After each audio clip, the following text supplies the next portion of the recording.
कोसली विधानसभा से टिकट कटने के बाद भाजपा के पूर्व मंत्री विक्रम सिंह यादव का बड़ा बयान। 2 दिन में जनता की सहमति से लेंगे चुनाव लड़ने का फैसला।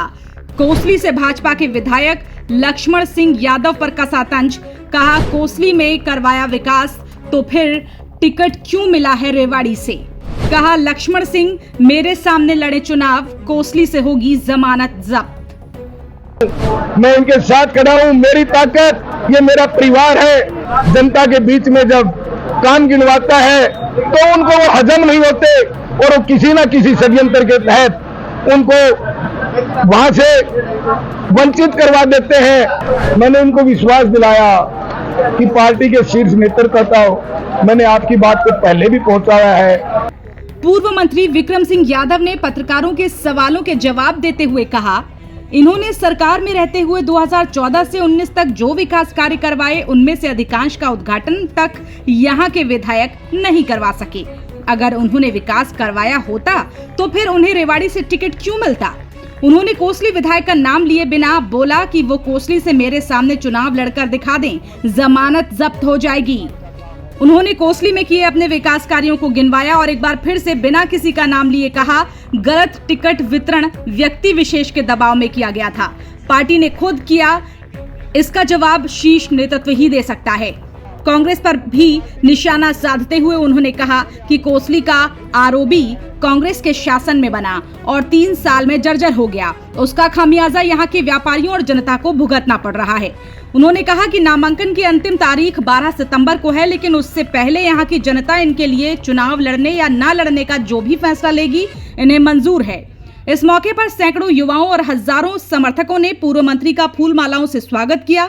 टिकट कटने के बाद हर हाल में चुनाव लड़ने का सुझाव भी दिया, लेकिन ये तो 2 दिन बाद ही फैसला होगा कि विक्रम कोसली से चुनाव निर्दलीय लड़ते हैं या फिर अन्य किसी दल से।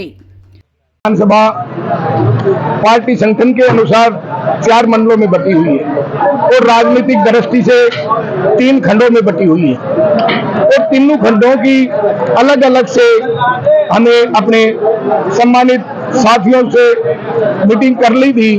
आज सबका विषय था कि हम सब मिलकर के पूरे अपने कोसली हलके के जो मेरे साथ 2010 से जुड़े हुए साथी हैं, आप देख रहे थे सारे बुजुर्ग साथी जिन्होंने 15 साल का अपना कार्यकाल राजनीति में मेरे साथ बिताया है और ये रोज अलग अलग पूछ रहे थे। मैंने कहा, तुम बताओ क्या करना चाहिए। उन्होंने बताया इसी प्रकार से रहे तो 5 साल पिछले निकाल दिए, आपने विश्वास दिया था और हमें मान लिया था और 5 साल अब 2024 में फिर निकाल दी, तो क्या करोगे। यहाँ कुछ होने जाने वाला नहीं। मैंने उनको विश्वास दिलाया कि पार्टी के शीर्ष नेतृत्व मैंने आपकी बात को पहले भी पहुंचाया है और अब भी पहुंचा रहा हूं और फिर भी अगर आप लोगों की आवाज है, आप लोगों का दिल है, आप लोगों का अगर दिल भर गया तो आप लोगों ने जो फैसला लेना है वो फैसला लेने में मैं सक्षम हूं। मैं इनके साथ खड़ा हूं, मेरी ताकत ये मेरा परिवार है। आपके अनुसार समय कम है, समय तो अभी से 4 दिन बाकी है, हमें तो 2 दिन में ही निर्णय लेना है। ये आप कैसी बात कर रहे हैं, समय कम रह गया, समय काफी है। जनता कहेगी चुनाव लड़ो तो लड़ेंगे।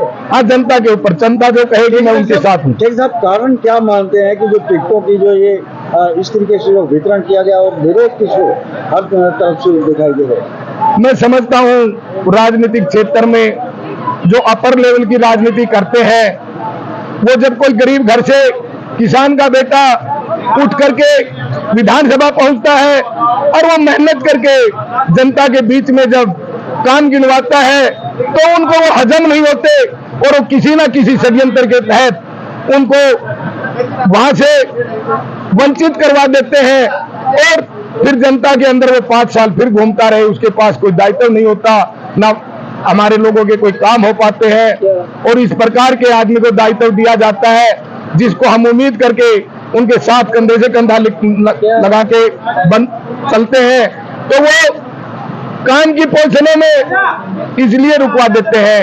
ये मंत्री जी के समय का कार्यकाल का काम है, ये आपको देखने की बात है। 5 साल चले गए, हमारी इस नर्सिंग कॉलेज का उद्घाटन नहीं हो पाया।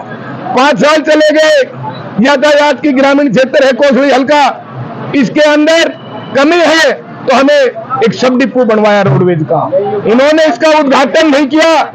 और जब मैं उनके से बात करता तो कहते जी आप अपने हल्के के विधायक जी से कहें। जब बात आती मार्केट की, स्टेशन की, तो मेरे पास यहाँ पंचायत है, कोई नगर पालिका नहीं है। कोसली हल्का एक सब डिवीजन लेवल का हल्का है, क्षेत्रफल के माध्यम में ये पूरे हरियाणा में सबसे बड़ा है और यहाँ 2.5 लाख वोटे हैं।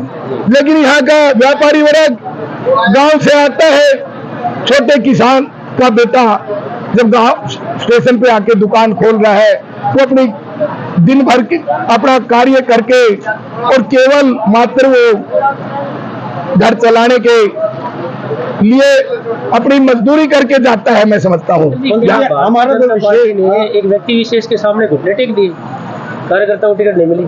जब इस प्रकार का काम हो और 3 साल की जो पोजीशनें हैं और 3 साल भलाई और बंद रह जाए, दुकानदार व्यापारी जो हमारे साथी जो गांव से आकर जो बच्चा सोच रहा है कि मैं बिजनेस करूंगा और 3 साल तक किराया नहीं दे पाता और दुकानें खाली करके चला जाता है, इस प्रकार का हमारे कोसली स्टेशन का हाल हो गया। हमारा एक आखिरी सवाल आपसे, जो बड़ा अहम सवाल है, जनता अगर सहमति देती है निर्दलीय चुनाव लड़ने की या किसी दल से आपको टिकट मिलता है तो कितना आश्वस्त आप अपनी जीत को लेकर? ये फैसला जनता का है, जनता जनार्दन है, ये मेरा परिवार है और ये परिवार कोसली के हल्के की तकदीर को बदलने में सक्षम है। मुझे इसमें कहने में कोई संकोच नहीं है। अगर ये जो कहेंगे उस प्रकार का निर्णय मैंने इनके ऊपर छोड़ दिया, मैं इनके साथ रहूंगा। आप लोगों को बताया है, आप लोगों को स्टेज के माध्यम से बताया है कि भाई आप लोग 2 दिन के अंदर अपनी अपनी राय शुमारी करने, समय तो अभी आपके पास 4 दिन बाकी है, तो मैंने तो 2 दिन का ही बताया, हमारे लोगों ने भी 2 दिन का बताया। रेवाड़ी से दैनिक भास्कर डिजिटल के लिए श्याम बाटला की रिपोर्ट।